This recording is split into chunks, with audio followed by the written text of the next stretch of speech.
কল্পনা করো তো, পাহাড়ের মাঝখানে একটা ছোট্ট বাড়ি, চারিদিকে কমলালেবুর বাগান আর পাহাড়ি ঝর্ণার আওয়াজ। যতদূর চোখ যায় শুধুই চায়ের বাগান, আর দূর দূরান্ত পর্যন্ত পাহাড়ের সারি, সাথে পাহাড় আর পাহাড়ি নদীর মিষ্টি প্রেমের উপাখ্যান। কেমন ভাবলে গায়ে শিহরণ আসছে তো? চলো এমনই এক নতুন জায়গার সন্ধান দেব আজকে তোমাদের। দার্জিলিংয়ের একটি ছোট্ট পাহাড়ি গ্রাম, যার নাম তাবাকোশি। যারা বাইক কিংবা স্কুটি নিয়ে এখানে আসতে চাও তাদের জন্য কিন্তু আজকে আমার ভিডিওটা ভীষণ গুরুত্বপূর্ণ, তাই ভিডিওটা একদম স্কিপ না করে শেষ পর্যন্ত দেখো। শিলিগুড়ি থেকে তাবাকোশির দূরত্ব প্রায় 62 কিলোমিটার। আমরা ভায়া মিরিক রোড হয়ে গিয়েছিলাম। দার্জিলিংয়ের এই অফবিট গ্রামগুলো এতটাই ভ্রমণপ্রেমী মানুষদের আকর্ষণ করছে যে হাতে 1-2 দিনের সময় থাকলেই বেরিয়ে পড়া যায় এই সমস্ত জায়গার উদ্দেশ্যে। এই অফবিট লোকেশনগুলোতে খুব সুন্দর সুন্দর হোম কটেজ রয়েছে। দেখো, এই মোড়টা হচ্ছে পাংখাবাড়ি মোড়। সোজা চলে গেল পাংখাবাড়ি হয়ে কার্শিয়াং, আর আমরা লেফট সাইড হয়ে বেরিয়ে পড়লাম। আমরা চলে আসলাম দুধিয়াতে। এই জায়গাটা কিন্তু পিকনিক করার জন্য একটি আদর্শ জায়গা। দুধিয়াটা পার করেই কিন্তু আমরা মূলত পাহাড়ের রাস্তায় ঢুকে পড়ব।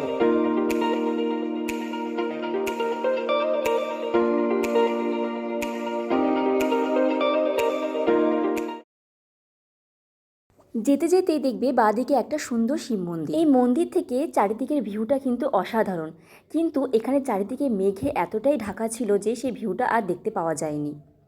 এখানে আমাদের প্রায় 45 মিনিট অপেক্ষা করতে হয়েছে, কারণ হঠাৎ করে বৃষ্টি চলে আসে। তোমরা যারা এই পথ দিয়ে যাবে তারা একবার হলো এই মন্দিরটা দর্শন করে যেও। মিরিক যাওয়ার এই পথে পাহাড়ের গায়ে সারি সারি চা বাগান আর এই বড় বড় পাইন গাছগুলোকে দেখতে সত্যি অসাধারণ লাগে। চলো তোমরাও আমার সাথে পাহাড়ের এই সৌন্দর্যকে উপভোগ করো।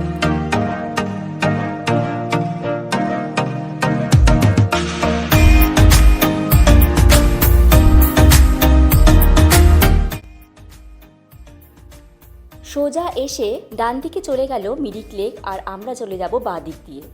মিরিক লেক হয়েও যাওয়া যায়, যেহেতু আমরা নামার সময় মিরিক লেক হয়ে নামবো, তাই আমরা বাইপাসের রাস্তাটাই ধরলাম।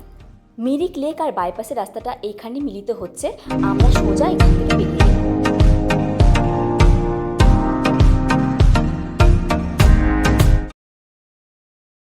মিরিক হয়ে সোজা আমরা এই পথ দিয়ে আসলাম। এই রাস্তাটা সোজা চলে গেল গোপালধারা হয়ে একদম দার্জিলিংয়ের দিকে, আর আমরা এই নিচের রাস্তা দিয়ে নেমে যাব তাবাকোশির দিকে।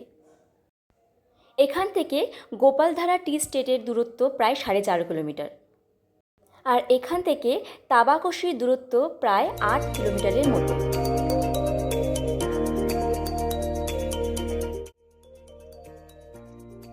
তাবাকোশি যাওয়ার এই রাস্তাটা কিন্তু ভীষণ ভয়ঙ্কর ছিল।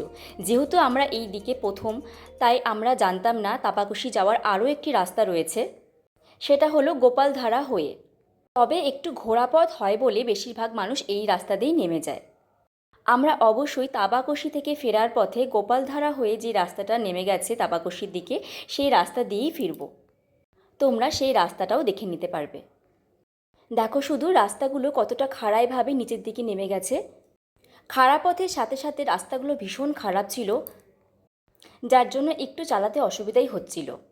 আসলে এই অফবিট গ্রামগুলোর রাস্তাগুলো কিন্তু প্রায় একই রকমই হয়ে থাকে।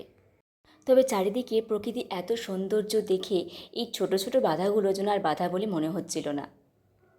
তাবাকোশি গ্রামটা আসলে পাহাড়ের একদম কোলে অবস্থিত। পাহাড় থেকে অনেকটাই নিচের দিকে আমাদের কিন্তু নামতে হয়েছে। আর দেখো, ওই যে দূরে দেখা যাচ্ছে তাবাকোশি গ্রাম। আমরা কিন্তু চলে এসেছি তাবাকোশি গ্রামের মধ্যে। এই সেই বিখ্যাত ব্রিজ, যার নিচ দিয়ে বয়ে যাচ্ছে রংভং নদী। আর আমরা চলে এসেছি আমাদের হোমস্টে রুদ্রপিয়তে। এই হোমস্টের সম্পূর্ণ ডিটেলস থাকবে আমার পরের ভিডিওতে, আর সাথে থাকবে তাবাকোশির সাইট সিন। অবশ্যই পরের ভিডিওটা দেখতে কিন্তু একদম মিস করো না।